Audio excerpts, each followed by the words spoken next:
What is up, guys? Chimera Tech Rage here, and back with some more Cyber Dragon at Locals.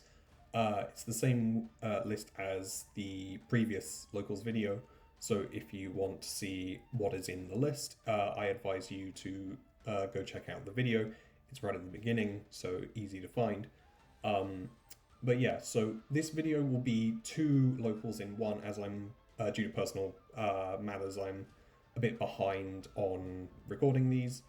Or at least recording the voiceover for these. But anyway, so if you enjoy these videos, don't forget to hit the like button and subscribe, as it definitely helps keep me motivated to keep making these, because it does take some effort to make these. Anyway, so in this first Locals, the list is exactly the same as the previous one. I didn't have much time to make these edits, so to make any edits at all. So round one, we're running it back against Dragon Link, the same unfortunate Dragon Link player who in the previous video double bricked in the final round. So this time they have not bricked. So we're actually getting to see the full Dragon Link experience right in front of us, and I have no any interaction at all. No single Charmy is in my hand. So this is something that I kind of touched upon.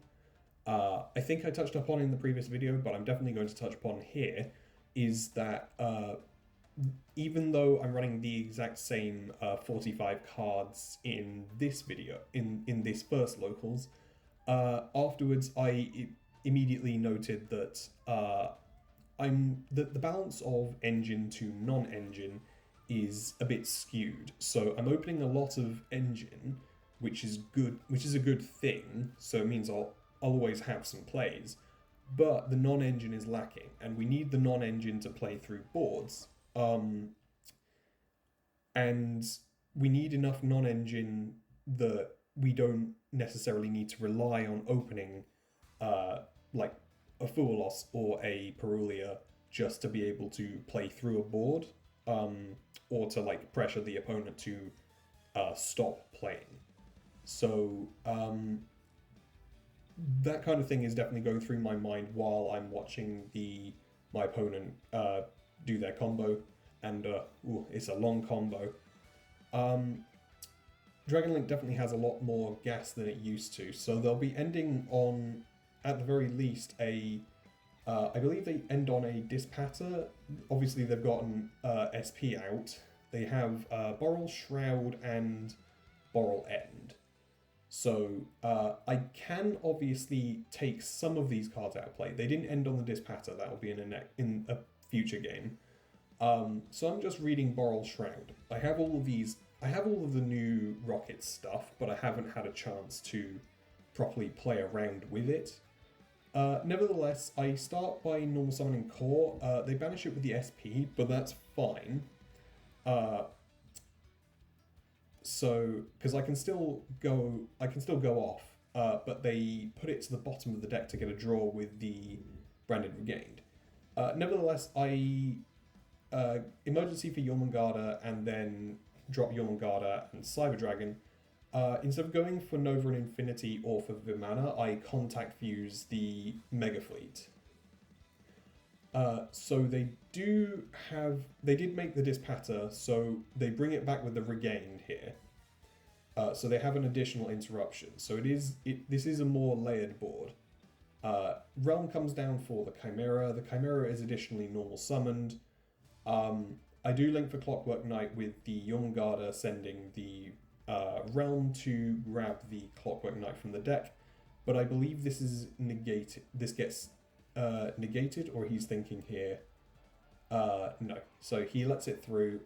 So I get the power. I get the power bond here. Discarding another emergency from hand. So I link for Platinum Gadget. So I get the Chimera sending the Worm. That gets hit with a Magnamut. So Horizon comes down now, sending a Claw, and I guess I'll be sending a Hertz from the deck. So I'll grab a Nakshta, sending Eternity. He just reads Eternity for a sec. So I think I activate Eternity on this turn.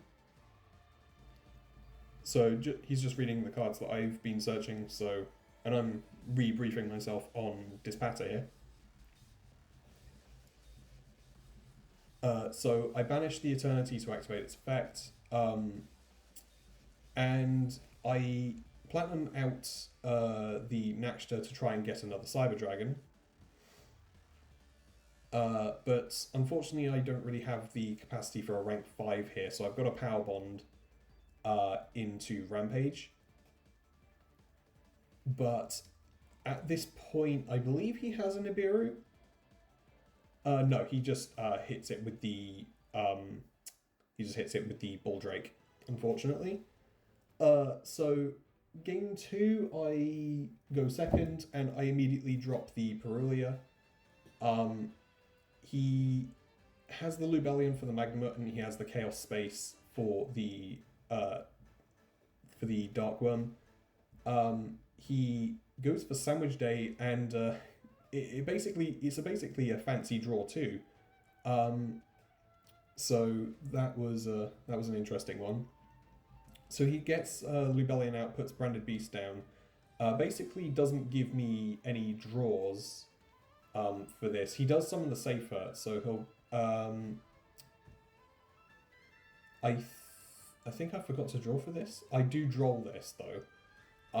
So I kind of I made a read here that I think it was better to draw than to keep the Perulia alive, but actually this did give him more wiggle room. So even though Dragon Link searches a bunch, he actually the droll was a lot more helpful for him than it was for me, because he probably would have passed on a weaker board. But I considered whether he was going to play into it or not, and I thought he wouldn't. So I thought the droll would be better.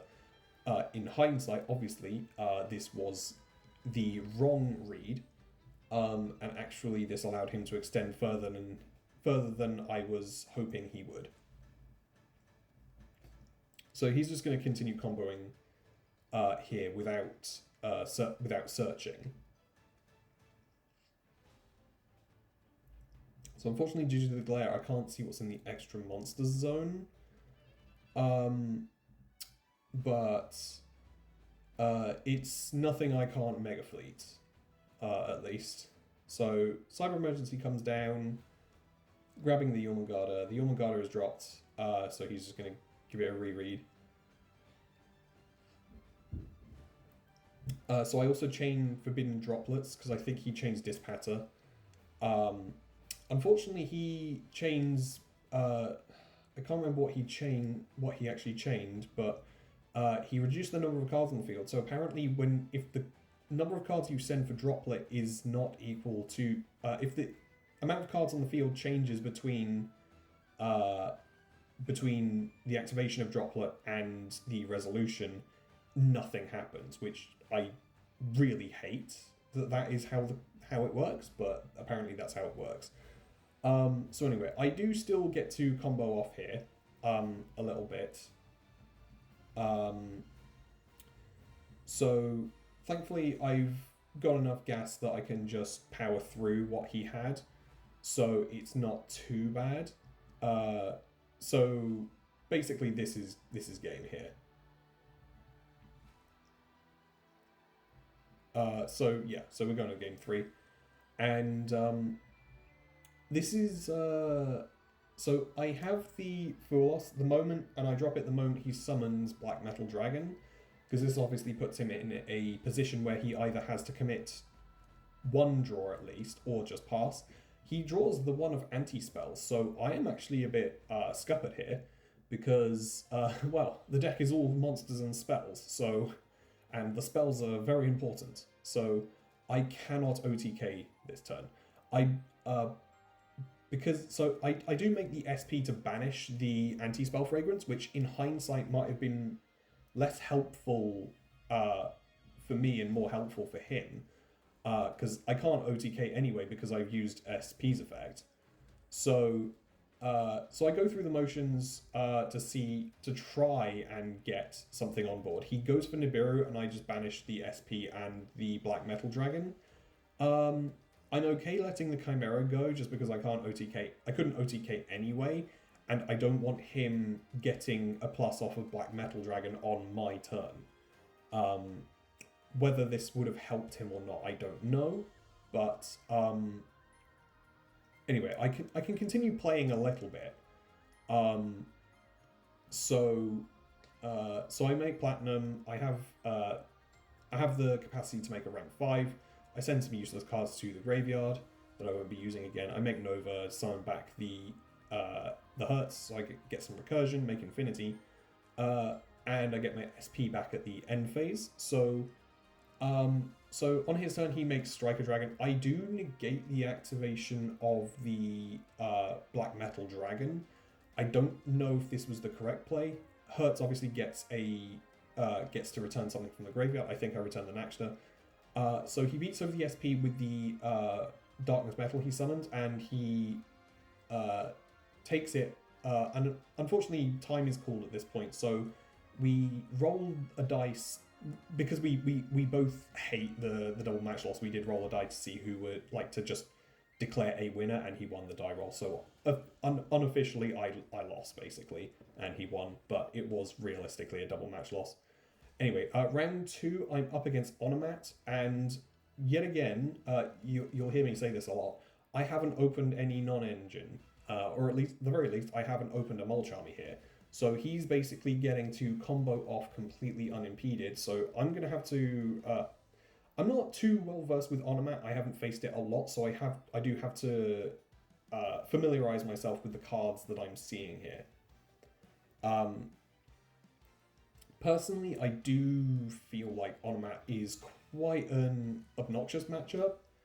It's because it just turbos out a bunch of just negates effectively, and they're all utopias. They're all like on paper it's cool. I always liked Utopia like as a card, but the way that these work and all of the different Utopia iterations, there's so many cards that are just not fun to play into. So we've got like, because we've already got like 2 monster negates here. I believe that's 2 monster negates. And there'll be even more on the field afterwards when we're done with this when we're done with this board. So we're making our way through this board. So he has now he has 3 negates, 2 negates, target protect, a spell negate, and then he has a trap face down as well. So I'm thinking about this, and it's just playable. It's just about, I feel just about confident that I can play through this. However, he actually does have an Ash Blossom in hand. So I'm kind of just reading everything on the board, just thinking about how if I can potentially navigate this. I discard Claw, and immediately I'll be getting ashed, and I'll go, nope, I can't play through that. So game 2, I do make him start again. I've sided into more hand traps and I sided out some engine because I was not confident in my ability to break the board. Whether this was the correct move or not remains to be seen. But I open double imperm here, so I do get to actually interact with this board and basically force him to end on a weaker board than I otherwise would have had to face down, basically. So I believe at this point he cannot proceed with anything with his end board, so he passes it over to me. He does still have the Utopia double, so he tries to go into Baguzga, but I think, I identify that obviously that is not a legal target. It has to be a Utopia or a Utopia monster. But anyway, so I have Thrust here. So I thrust for emergency, I activate emergency searching. I don't know what I searched here. Oh no, it got Ash, that was it. I just set one and pass. He just switches to attack mode and starts attacking. There's not really much I can do to stop this at the moment.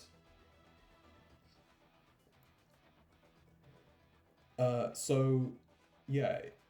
And I draw dead again, so it's passed over to me.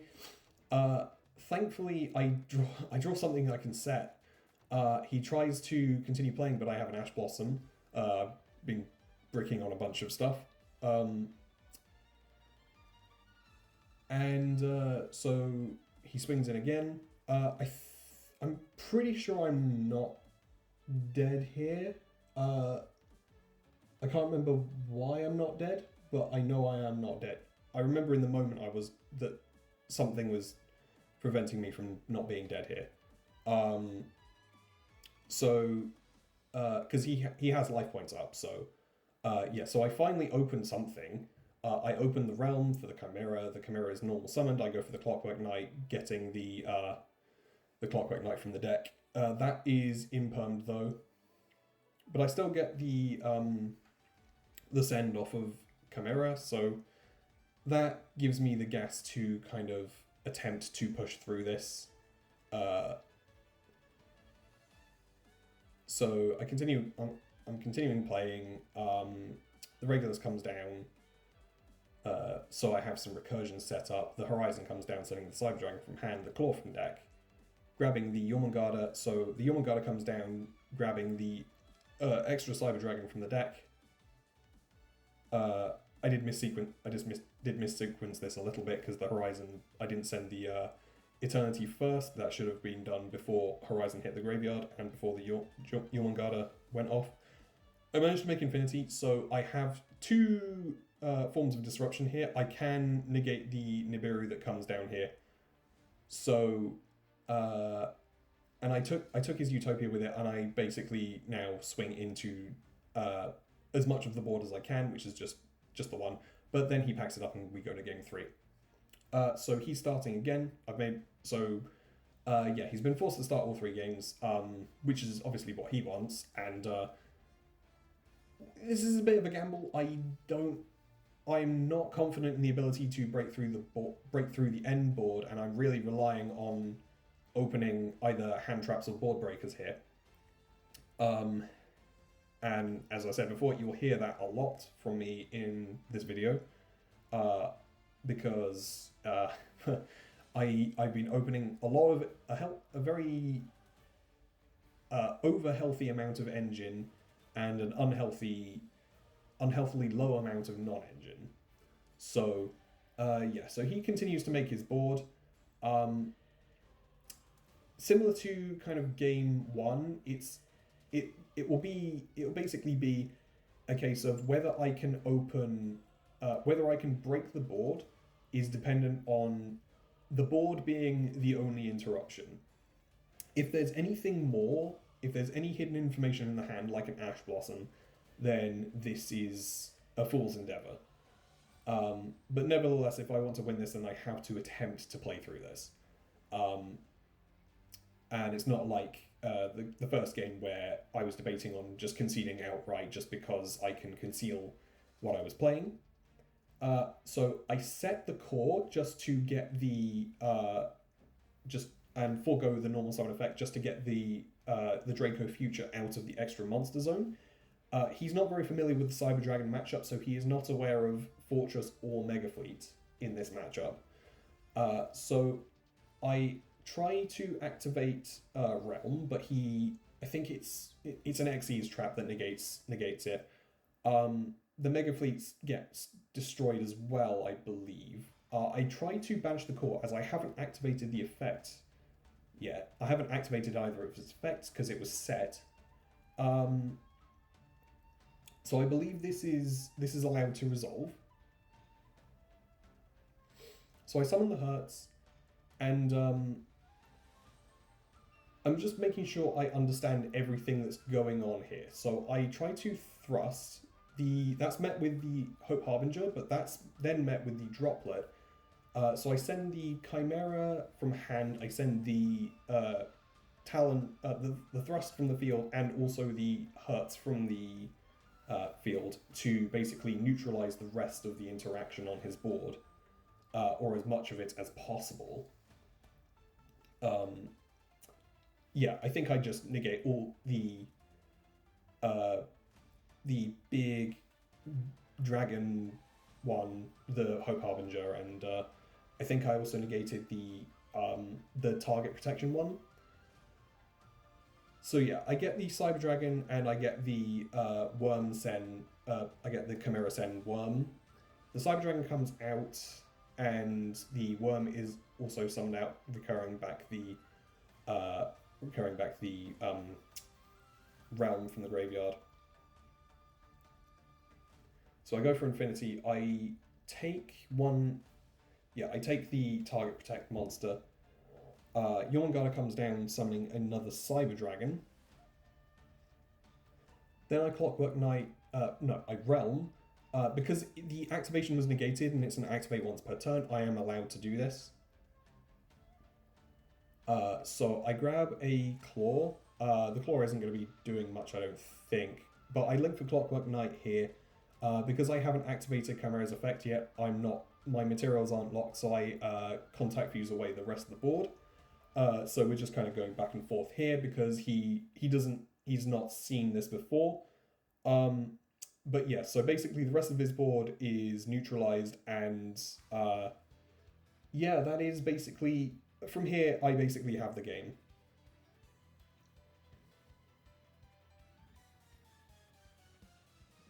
So just finishing up the motions here for the Rampage. And yeah. Right. And onto round 3. I am up against Shining Sarcophagus, Kashtira something. So this is a matchup that's very awkward because obviously I know what the cards do, and board breakers do like keep this do kind of neutralize this deck quite effectively. But it's a deck that if you cannot fight through, it almost certainly OTKs on the crackback. So he's also playing a Fiendsmith engine because the Shining Sark stuff has 0 locks, and he did also say he misplayed because he Shining Sarked for the Magician Girl, but he also had the one that the quick play that summons from that searches for a Shining Sark monster that he could have used the Magician Girl, use that to get the Magician Girl to get the Shining Sark and get an extra search. He also puts the Caesar in the extra monster zone, so all I need to do is Lightning Storm the back row.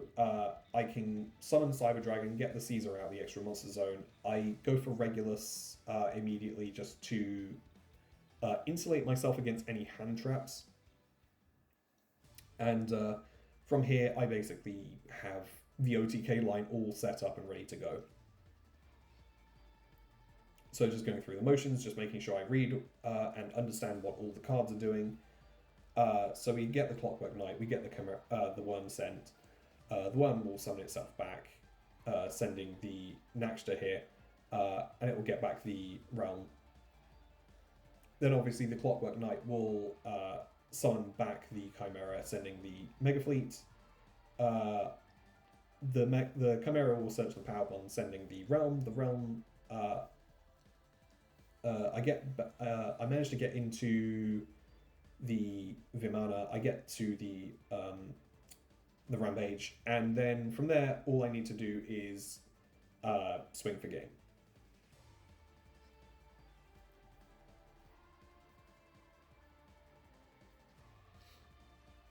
Right, so game 2, I think, yeah, he starts, so he has a bunch of different engines in here. I think I mentioned it I think I faced him in the previous video as well.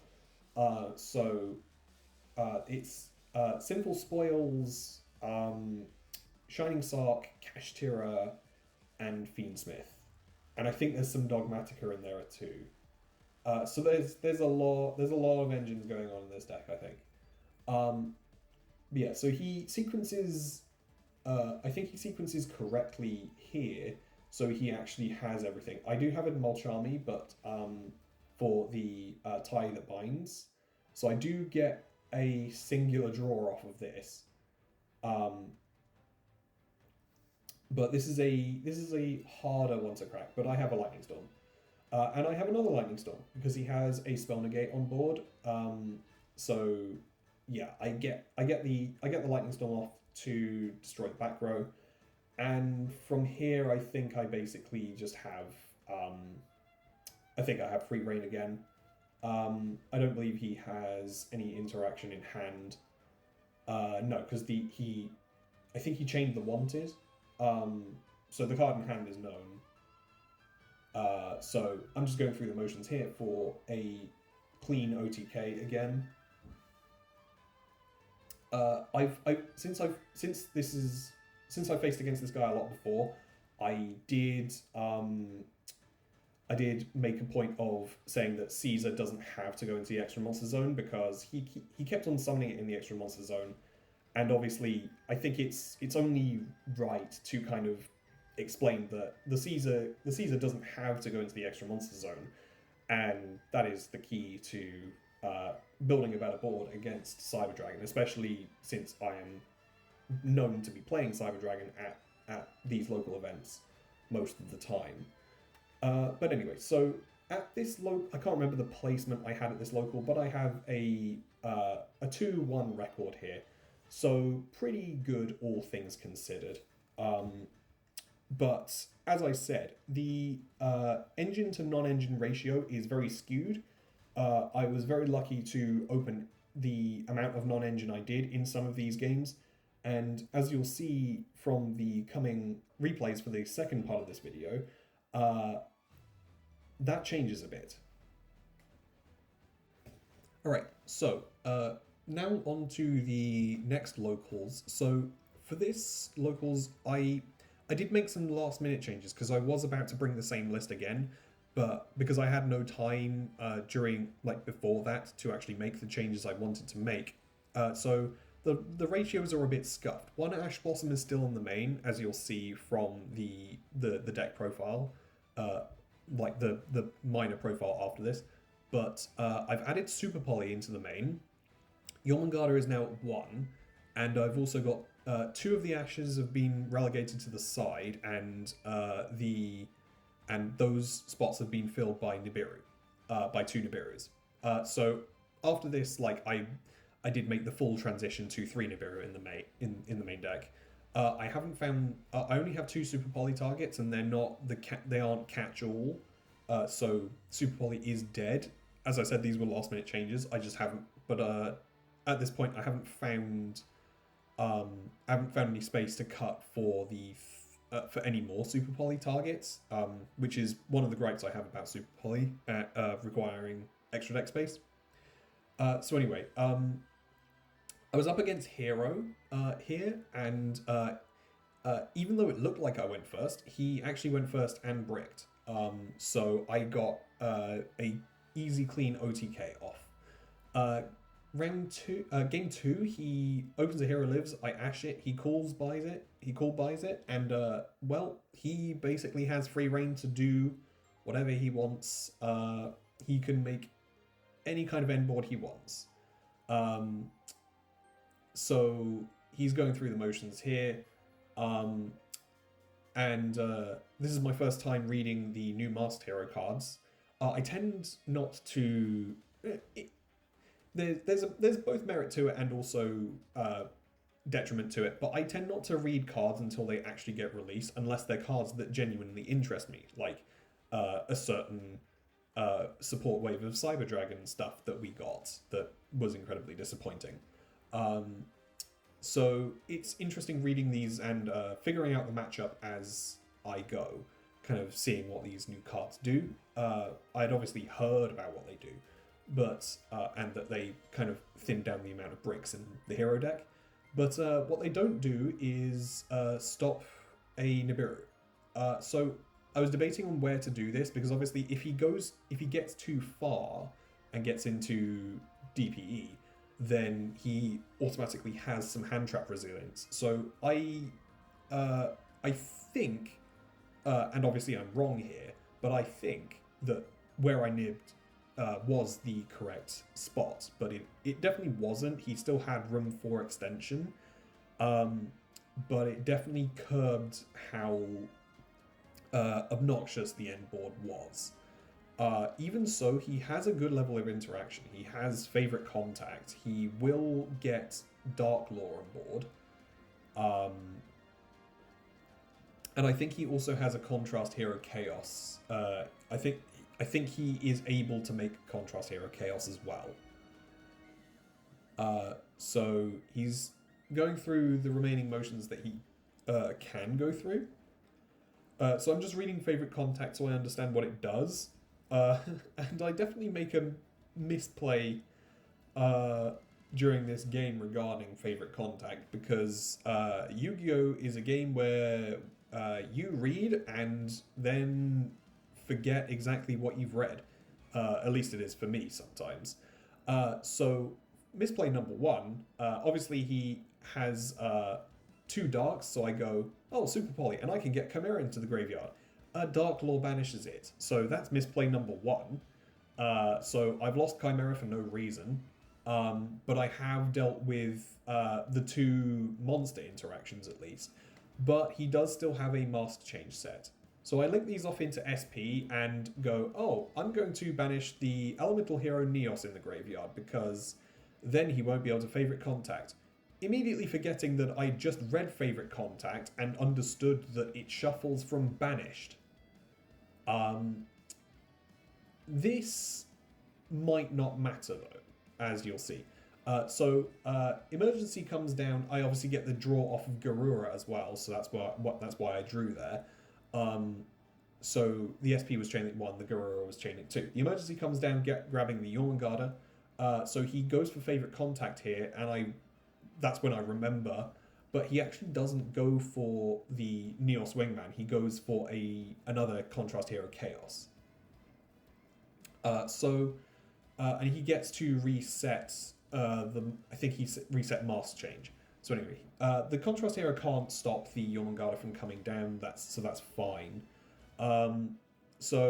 Obviously I need to bait out the Contrast Hero. I need to force out the Contrast Hero here.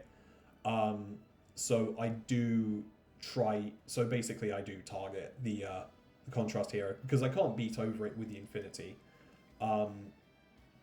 So I target it. He obviously is going to chain to negate. I'm going to chain to negate the activation destroy.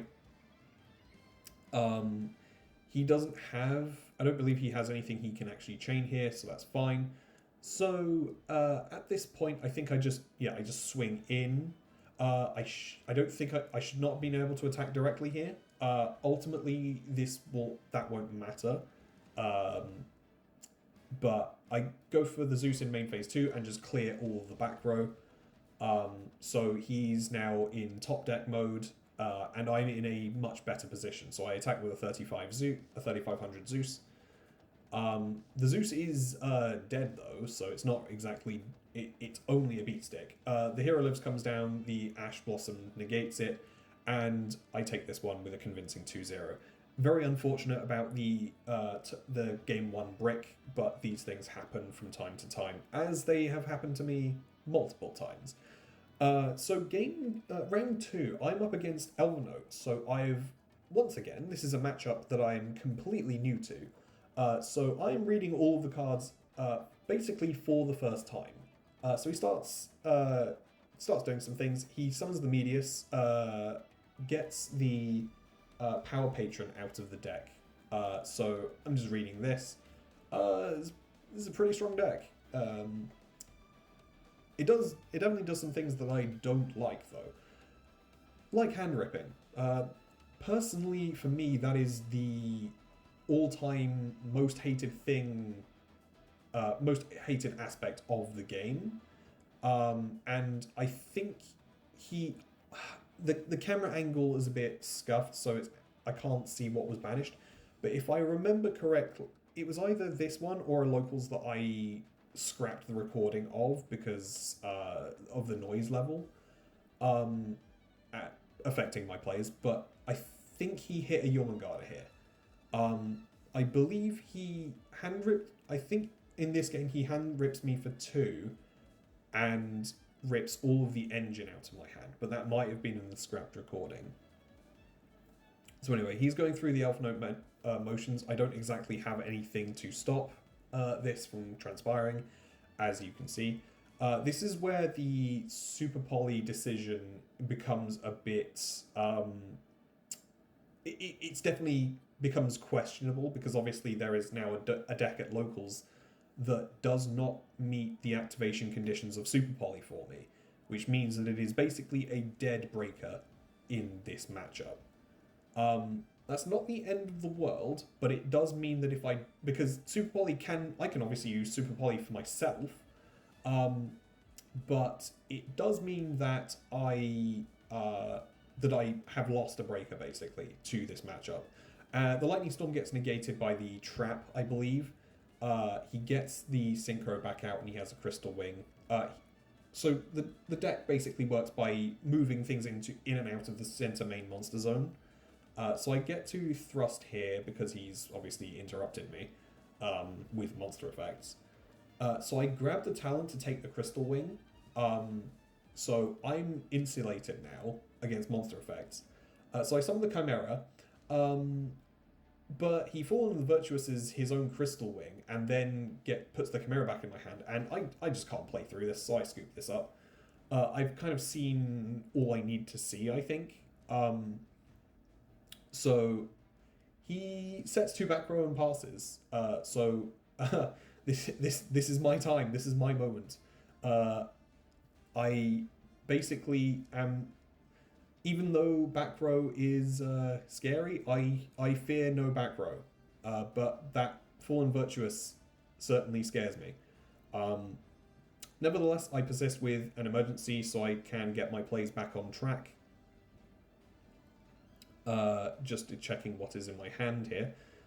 So I grab the Naxta. The Naxta will bring itself out.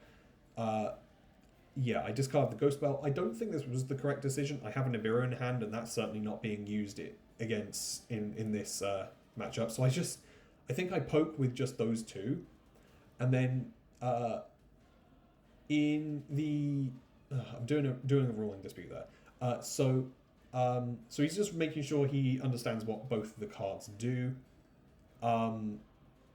I believe the Naxta got negated. Obviously can't see because of the camera angle, and I get Super Poly'd. So this matchup is not as clear cut as I think. So I set 1 lowly back row and end the turn. He summons a Mulch Army and links for an SP, banishing my core, or attempting to, but I droplet it because I cannot have that. I then droll him because he searches something. The core is banished from the grave, but it does get ashed. So I set 1 and pass. He swings for the SP. I set 1 and pass. He swings with the SP. I imperm the SP. I go for the realm. He tries to Fallen Virtuous it, but he activated the one that was in the zone that imperm was activated in. So I'm actually in the clear here. So I can summon the Chimera. I can search the Chimera. I can summon it. I can do the Clockwork Knight plays. The SP is completely neutralized, and the back row, I believe there was another Fallen of the Virtuous, but that can't be activated. So everything is in place for me to to make my comeback here. Yeah, so I make the Mega Fleet. I get the Chimera out, grab the Power Bond, and from here it should be smooth sailing if I remember correctly. I get the Regulus out just to have some insulation. So the Power Bond is dropped for the Rampage. The 2 back row are going to get popped. One of them is a droplet, and the other one's the Fallen Virtuous. So the Regulus gets negated. and I think the rampage was obviously negated as well. So I'm not out of the woods yet. I still have one more turn obstacle to go. So I make my own SP here and pass for turn. And thankfully, regulars are still online, but this is enough. So we're going to game 3. So game 3, he starts. Unfortunately, my hand isn't the best. I just make a cut here because I had to do another ruling query. So yeah, he's going to be able to do this completely unimpeded. I knew he was playing low to the ground, and unfortunately, so I drop the Charmy here. He does play into it, and I draw a Droll. But I know he's going to be playing low to the ground, so the Droll is going to be useless, and I want as many draws as possible to basically fix my hand. So he does continue playing a little bit, not much. Elven Note is definitely a deck that can play low to the ground from what I can see. He makes the Crystal Wing, so I do get another draw. But it's just another Droll. So I have double Droll in hand against a deck that's playing low to the ground and not searching a bunch. And also during a time that I want to be drawing as many cards as possible. Is it my fault for putting the Droll in? Absolutely. Am I a bit upset about having drawn double the 2 Drolls that I sided in addition to all the Mulch armies? Yes, definitely. We live and we learn. I was hoping to either open one or the other, not both. So I droplet away the Core and the Droll to neutralize the board. So one of those Drolls being put to use, at least. The core dodges the Imperm. So so basically I have kind of neutralized the board at this point. But yeah, it's definitely not the end. The Yomungoa comes down, and immediately I get super polyed. So I'm a lot more susceptible to super poly than he is. The realm comes down, but it gets bounced. It gets bounced back to the hand, and I can't play through this, so I scoop it up. Right. So the third game of this locals, I'm up against Magnet Warrior in the final round. So this deck is insanely good. The fact that it isn't winning more events, I don't know why it's not winning more events, because it is an insanely good deck. I do have the Mulch Army here, so I can at least chain it in a situation where he is committing, and I can respond to that commitment. So I can get a couple draws here. God, this deck does so much. He summons the IP, so he is giving me some draws here. I think I've gotten 3 draws so far, so the Mulch Army is definitely paying its dividends. So he has something that sets or takes control. He has basically his own Clockwork Knight, except for attributes that changes to Earth. I Feather Storm here to clear the back row. The Fool and the Virtuous is a very good card, so yeah. And he summons another that I forget its name, but it's a generic kind of rock fusion. But I Lightning Storm this, so forcing out the IP. And I think I also have Thrust here. So I'm just deliberating on the plays. So yeah, I have Talent here, so I take. So he tags out I think it's Tolusion it's called. Or Sigma plus minus or whatever it's called. So I'm just now thinking about what I'm taking. So I take his SP. I do quickly question where SP goes. So I've gone off here to just clarify that ruling. Because truthfully I did not know where the SP would go if I use his SP to banish itself. For anyone wondering, it goes back to his field. So anyway, I super poly his field, some of the monsters he's on his field, just because they're rocks and they're earths, courtesy of the fusion.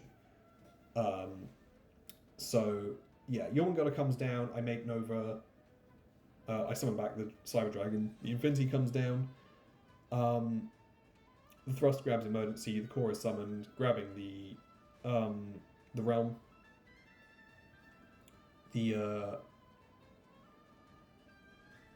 So the Infinity takes the SP, his own SP.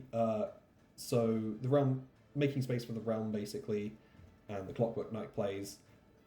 I contact fuse his board. Just reading what his magnets do in the graveyard. And I think I just negate it, and then yeah, he scoops it up and we go to game 2. So I'm about to get a taste of my own medicine here because I'm being forced to go first. I did anticipate this, but in order to make changes, in order to make room for the changes in the side deck, I had to cut my going first cards out of the extra deck, and also I cut the I cut the polymerization and the the cybernetic overflow from my side deck, I believe. I might not have cut the cybernetic overflow, but so I will be ending on a weaker board here, and I made these changes with the acceptance that if I am forced to go first, I will simply be ending on a weaker board. That being said, the Cyber Dragon going first board is pretty weak anyway. It's because it's Regulus, it's Heosvarog, and it's an SP and it's an Infinity. Realistically, the Heosvarog being just a spell trap negate is not very strong. The Regulus will take itself off the board just to be a negate, and so you're basically stuck with an Infinity and an SP, if that. And I'm not even getting that here because I have to make Platinum Gadget instead, which can't be linked off. And also I summon so that I can summon Nakshta, which machine locks me. So here I'm just ending on a humble Regulus and Infinity. I do have the Hertz Recursion, and I take the Platinum Gadget just in case he has a Mega Fleet. He drops the Pancratops immediately though, and I negate with the Regulus here. Whether that was the correct decision, I don't know. Maybe I should have negated with the Infinity, but the Lightning Storm comes down, clearing my back row, which was Imperms, and Forbidden Droplet. And so, yeah, as I said, I'm getting a taste of my own medicine here because I've gotten completely blown out. And, yeah, so, not looking good for me here. And it's about to look worse. So, the long short of it is that I am absolutely getting reverse OTK'd here. I'm not really going to waste any more time on this game after realizing how much damage is on the board, especially once the Infinity is outed. Right, so game 3, I make him start, funnily enough. I did debate on going first and pulling a little bit of a bait and switch, but stick to my guns and just go second. It's been a while since I've really pulled a mind game like this, mostly because not a lot of other people actually pull mind games with me and the side game. So usually I can easily read whether I am actually going to be going first in a game 2 or 3 or not. So anyway, he goes through the motions. I Nibiru him as the Gallant Granite comes out because I don't want him searching his own Nibiru, even though he wasn't actually going to be summoning his own. Even though he said he wouldn't have actually after this game, that he wouldn't have actually searched Nibiru. He was trying to search Adamancipator Researcher for Nat Beast. I didn't want to entertain the possibility of having to break a board and then also having to contest a Nibiru. So yeah, so he passes on Tornado Dragon and Illusion. I make a mistake here, and it's an illegal play. The Super Poly has no legal target here, so that's back into the hand it goes. Lesson learned. I summon the core, but it's met with a Dragon's Mind. Yeah, so not much to say about that. The Jormungandr comes down, summoning itself in Cyber Dragon, overlaying immediately for a Vimana, so that there's so I have some insulation on the board. So the claw comes down. It's the Telusion is chained. I think it's Telusion anyway. It's either Telusion or Sigma plus minus something. But the Vimana is there to contest that and insulate me a little bit. So onwards with Cybernetic Horizon, I can get my fusions protected. And I do banish it here. I don't know if I needed to. He does Bell my Worm, so I do get the Nakshta back, but the Worm does not get summoned out, so I won't be able to make another rank 5 here. Not easily, at least. Especially since Jormungandr has already been used. So I summon back out the Chimera, and I get the realm back. The Chimera is linked for Clockwork Knight, and I get back the Jormungandr. I power bond for the Rampage. The Rampage will be able to send, and so I do now have another 5. So I basically, I have been able to get the power bond play, but I can't OTK through this. So basically, I'm going to be doing my best to just out the board.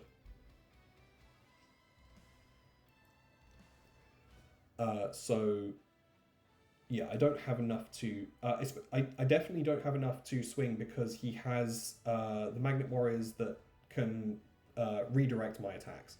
So I basically have to play smart with how I'm attacking and in what sequence. So anyway, main 2, I make the Nova, I detach to summon back the Hertz, I make Infinity, I take the Hertz, so I have some recursion. And from here, I am in a pretty good position. The Exciton is attempted, but I negate that. He can get 3 monsters out here, and he outs the Clockwork Knight. He also gets rid of the Vimana.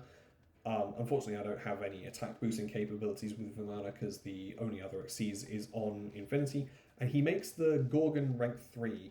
But unfortunately for him, he forgot here that I can just summon a Cyber Dragon monster and Mega Fleet it. So that is a quick end to the game come my next turn, basically. Yeah, so here's the deck list. Obviously, I went 2-1 at this locals as well. The deck definitely saw an improvement in the amount of non-engine I was seeing. It definitely felt like there was a better balance now that I had upped the amount of non-engine in the deck. The loss of the 2 extra Jormungandr was definitely felt because is a very good power play card. Especially for getting around something like Droll and putting early pressure on the board. But I think it was worth it. I definitely need to figure out whether Super Poly has a place in the deck going forward, because obviously building for a more local meta, like knowing Elvennote is out there, and also especially knowing that in Blazing Dominion, all of the Power Patron archetypes get so much stronger, the Super Poly's place might be highly contested for some other kind of board breaker. But anyway, I was happy with how the deck functioned for this locals, although I would love to have been able to beat the Elvennote deck as well. It just wasn't in the cards, unfortunately, as my own deck is also quite weak to Super Poly. So that is what it is. Anyway, so guys, if you enjoyed this it's basically almost 2 hours, I believe this is, then don't forget to hit a like and subscribe for more content. After this, I do think I'm going to be taking a break from the deck a little bit and we'll be trying to diversify the content a little bit. Cyber Dragons isn't gone, definitely not. My channel basically is centered around it, but it's not the only deck that I like. And there are plenty of decks that I like and want to give a spotlight to at locals. So I will be sprinkling in some non-Cyber Dragon content here and there as we go as well. But anyway, thank you for watching, and I shall catch you guys in the next one.